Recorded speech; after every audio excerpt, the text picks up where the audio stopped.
Hello everyone, welcome to Business Notice. Right now I am with Arup Kumar Misra, who is the chairman of Pollution Control Board. So firstly, welcome to Business Notice. Thank you very much. Okay. So sir, with increasing industrialization in Assam, so how is PCBA ensuring pollution compliance among MSMEs in key industrial zones like Amingaon, Tinsukia or Byrnihat? Well, it's a very relevant question today. Basically, earlier the numbers were less, but technology for combating the pollution as well as compliance was also limited. Now, today, with the online consent management system and a lot of digitalization taking place everywhere, I think we are now in tandem with the growing number of industries. For example, 3.5 years back, when I had joined the Pollution Control Board, number of industries were somewhere around 7,000-8,000. Now today it is about 12,000 in Assam.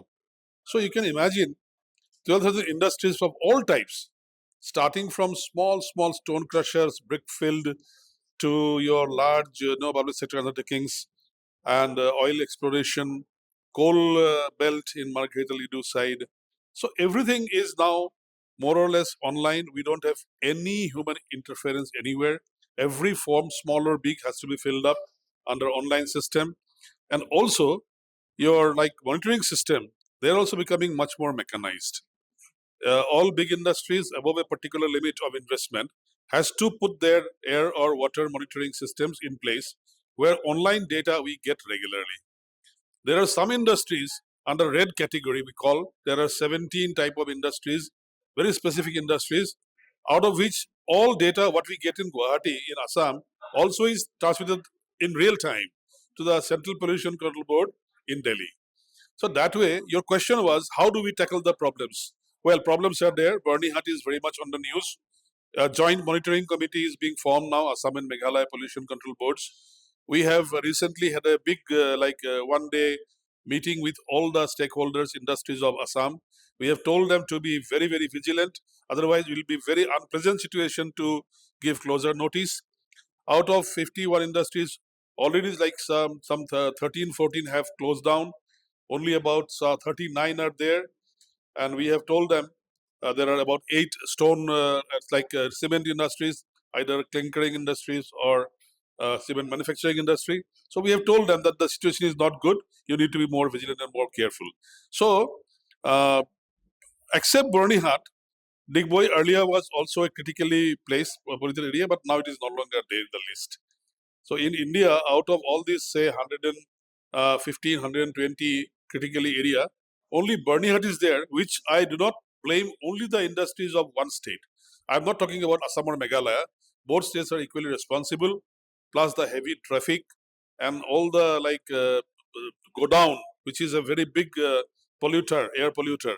All the trucks, huge trucks coming there for loading, unloading materials. It's also a big menace for us. But we are taking it right earnest. And by this month, April month end, I think we'll have a monitoring committee, not only from PCB or government side, also the local industries will be there who will be doing their own job, own bit of work. So to answer your question in a nutshell, let me tell you, with the adoption of most modern technology and IT tools, we are now regularly working with all the 12,000 industries, and we are working pretty well. So, sir, what is the current funding allocation for pollution control initiatives in Assam? And are there any central or state schemes supporting PCBA's monitoring infrastructure? Yes, good question. We are having about 3 regular schemes for last, say, 5-6 years. One is called National Air Monitoring Program, NAM. One is called National Water Monitoring Program, NWMP. And of late, we have, since 2019, we are having NCAP, National Clean Air Program. In National Clean Air Program, 5 cities and towns in Assam, namely Guwahati, Nalbari, Nagaon, Sibsagar, and Silchar, are there.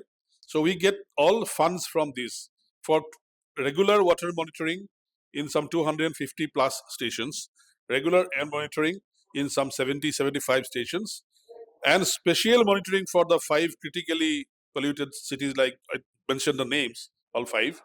We get adequate fund from the government of India. That is through Ministry of Environment, Forest and Climate Change. Rest, whatever we do here in Assam, these are coming from either CSR activities of different companies or our PCB's own generation of funds. Fund has never been a problem. Yes, it was there. In late 80s, early 90s, financial resources were less. But now with the good amount of fee that we collect from the industries and the support we receive from Government of India, special support, regular support, etc., I think we are quite well off. And money is never a problem for doing any monitoring work or combating pollution or deploying more and more people. For example, like in Durga Puja, Bihu, Chhat Puja, Diwali, Holi, we have to deploy more people in the field. A lot of more people are there. They go for noise pollution monitoring, they go for water monitoring, etc., etc. In these times, we also deploy some uh, like contractual employees.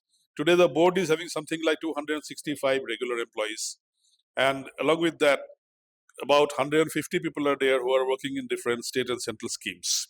So we operate from Guwahati as a head office, and we have got 11 offices we call regional office. So I think I've never found any difficulties for money or funds. So, sir, lastly, is PCBA drafting any new regulations for groundwater uses and contamination control, especially in the tea industry? PCBA, or for that matter, any of the 28 state boards in India, are not empowered to make their own rules and regulations. We can modify them as per state, but the basic draft, basic law, rule or regulation comes from the Central Pollution Control Board.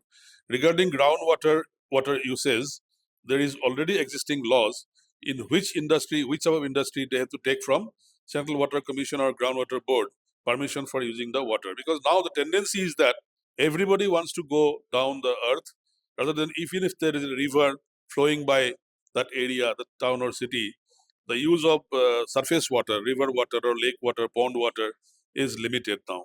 So we are also becoming very vigilant because we have seen that in those places in Assam where earlier you have got very good groundwater possibility, in a very shallow depth you get water.